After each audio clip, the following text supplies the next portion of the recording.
Hi everybody, so I'm going to be sharing my tumbling process with you, how I tumble copper to clean it after I oxidize it. So for that I'm going to start from scratch. So I have some frames here, and so I do this with pendants where I can easily pop the stone out of the back. I like open up the back of the frame, or I just don't close it all the way and I pop the stones out because I'm going to be tumbling these for quite a long time to clean, and I'm going to be using kind of like a harsher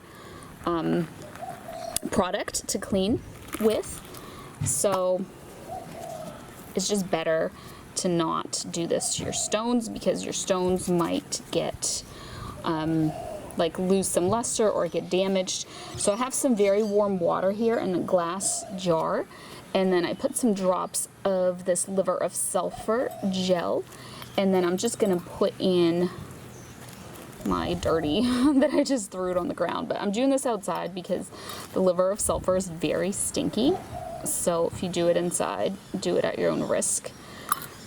So, but yeah, unfortunately it's like muddy here, so some dirt is going to be involved. And then I have here just a little container of water, and then you can see the white stuff on the bottom there, just baking soda. I just sprinkled some in there. I just have like a little shaky container of baking soda, and that'll neutralize the oxidation. So you can kind of see them. No, maybe you can't, but usually you can kind of see them on the bottom there. So they've already oxidized quite a bit. It doesn't take very long, so it's up to you. I usually don't leave them until they're super oxidized, like a really dark black, because I find that then it's even harder to clean them. So this is good enough, like they're pretty oxidized at this point. And then I throw them in here in this container of the baking soda water, and then if you can use this again, but probably not too far off, like you can maybe use it later in the day or maybe even tomorrow, but then it's going to lose its potency and it won't work anymore. But I'm going to use it again because I have a few more pieces that I want to oxidize later, so I'm not gonna get rid of it. But you could put sorry, I have like dirt floating in here, like a little leaf or something. That's what I get for doing this in my yard. You would put baking soda in there to neutralize it, and then it would turn like a clear color, and then you could get rid of it, the liver of sulfur solution. But here mine have been neutralized by soaking in this baking soda solution. So I'm just gonna prep my tumbler now. I'll show you how I do that. Alright, so I'm back outside, and what I did is I rinsed these in the container so there's no more baking soda. I got rid of all of that, so it's just nice and clean, because you never know how the baking soda is going to react with this solution that I'm going to show you in a second that I used to clean. So I just wanted that to be all clean. And then I have the barrel of my tumbler here, and I'll show you the tumbler when I put it into it. And I have some stainless steel shot in there. Looks like this. It came with it. I bought like a little kit. Now I am in Australia, so it's probably different to what you have available, but that's literally the only kit that I was able to find online a while back when I bought this. And this is a Latrone tumbler, and then it just came with this much steel shot, but it also has instructions of how much by weight to put into it, so you can follow that as well.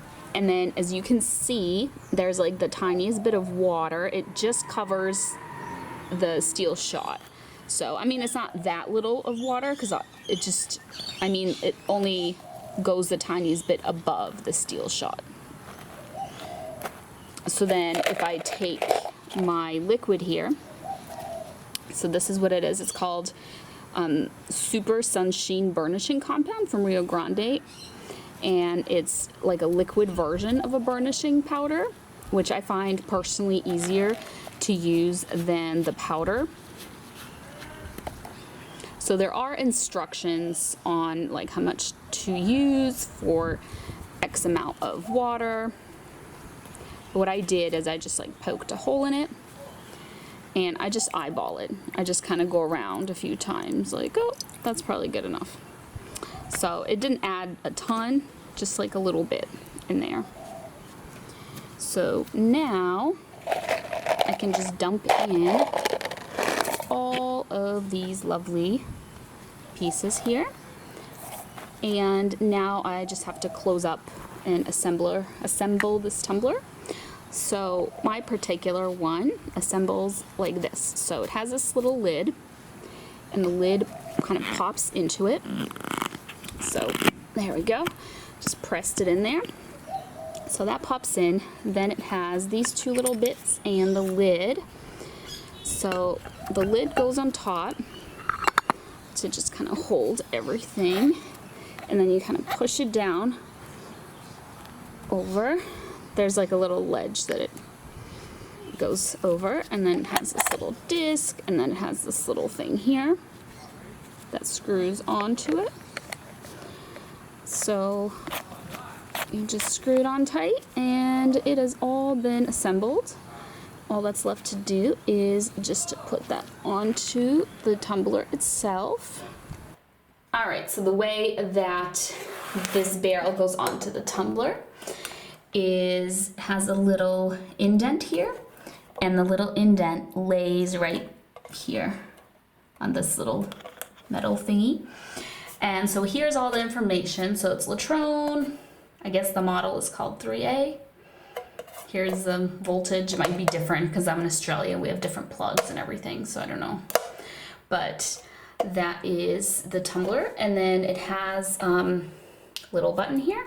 So I'm going to turn it on. And now I'm going to turn it off so that I can talk to you guys. So what I'm going to do is I'm going to leave this on for a few hours. I'll let you know exactly how long it ended up being. Probably like 2 hours, maybe slightly longer, because I really want these pieces to be cleaned and polished for me, so I just have very minimal work to do, and there's no stones involved, so I really don't have to worry about, you know, leaving it for too long and the stones being damaged. So this is just kind of the easiest way for me to clean pendants that I can pop the stones easily in and out of.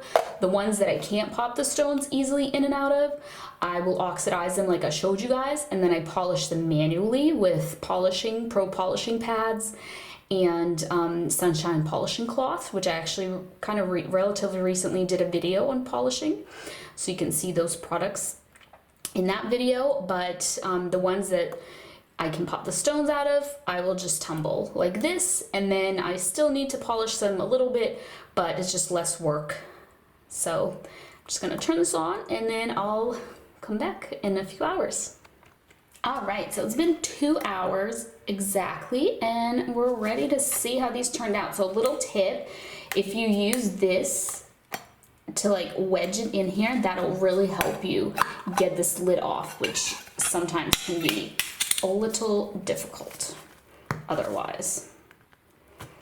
So let's see how these are looking. I might have to rinse them in some water because they're very foamy right now. All right, so I've rinsed these, and you can see they got polished pretty well.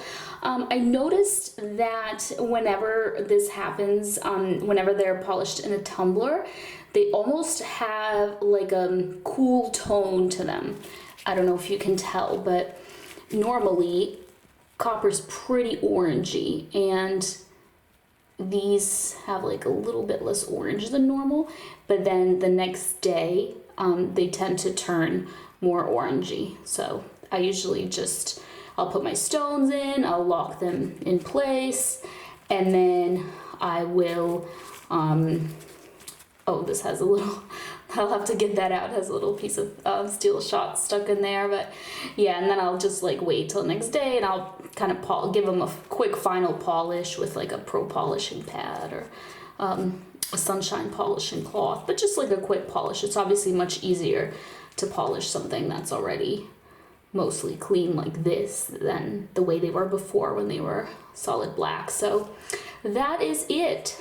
So 2 hours, is what they've spent in the tumbler, and you can see this does a lot of the polishing work for you, so I do find it really handy. So thanks for watching. I hope you enjoyed. Bye.